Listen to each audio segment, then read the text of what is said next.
you a video here, talk a little bit about our electric fencing that we're doing to create some additional paddocks for our chicken. If you watched our previous video, you know we have our main chicken enclosure over here, a chicken run outside the coop, and I've got multiple gates off of that. And the intent was to build several additional paddocks with permanent fencing.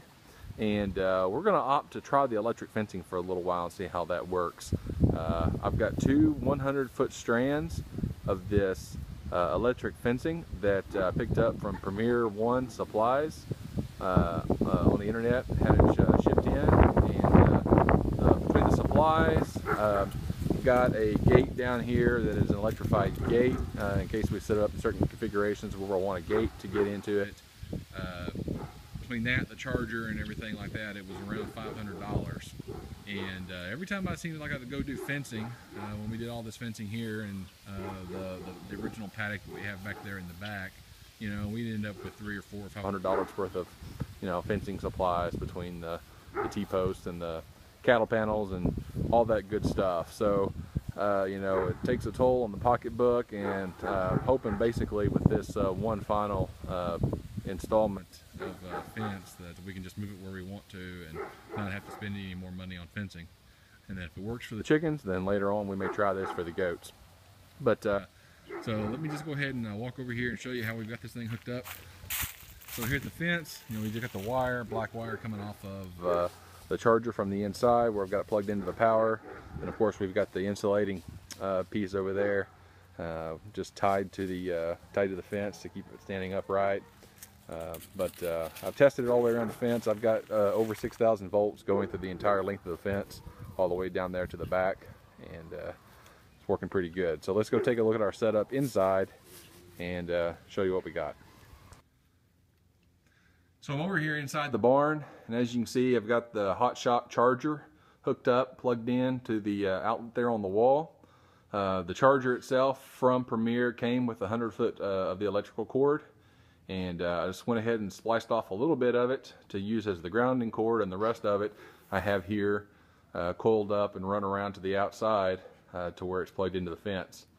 And I just took cut a little bit of a hole there in the tin on the barn, and just used a little 1-inch PVC, and then some PVC couplers on the inside and outside so that it fastens and keeps still there, so that the main reason I wanted to do that is so that I didn't have the tin slicing into the wire and shorten it out.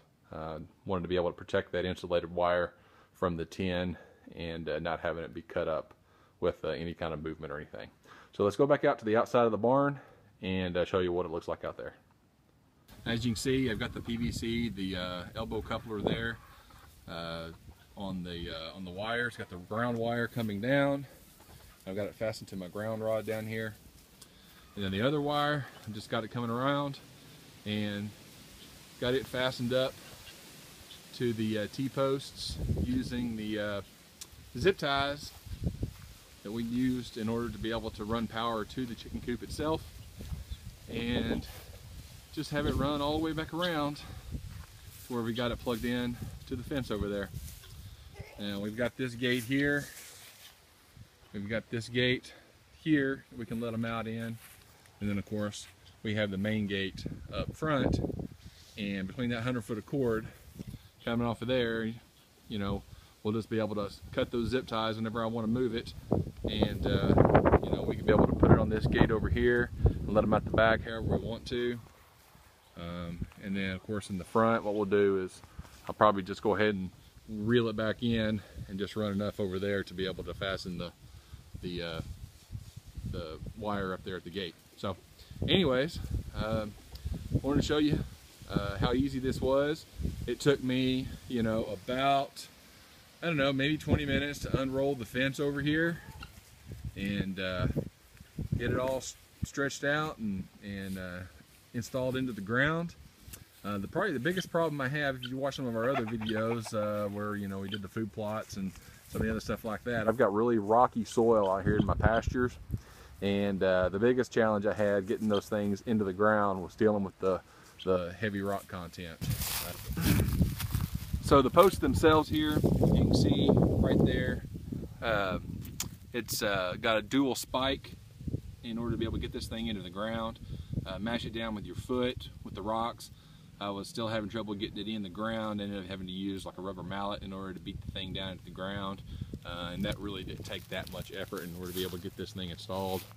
Then of course, you just hook the fences to each other. Premier actually has pretty decent videos on how to install their fencing on their channel. So that was really helpful. And it just really boosted my confidence. I haven't done any electric fencing before this, and I was kind of apprehensive about doing it. It seemed like it was going to be a lot of work, especially being able to try to set it up and try to decide whether to run it off solar or battery, or how I wanted to do that. And it just turns out, having the power run here to the barn, having the chicken coop this close to the barn, having power already run, that this really wasn't that difficult to set up. So if you have any questions, please comment below. We'd love to answer them. If you like what we're doing, give us a subscribe. As always, thanks for watching. Talk to you guys later.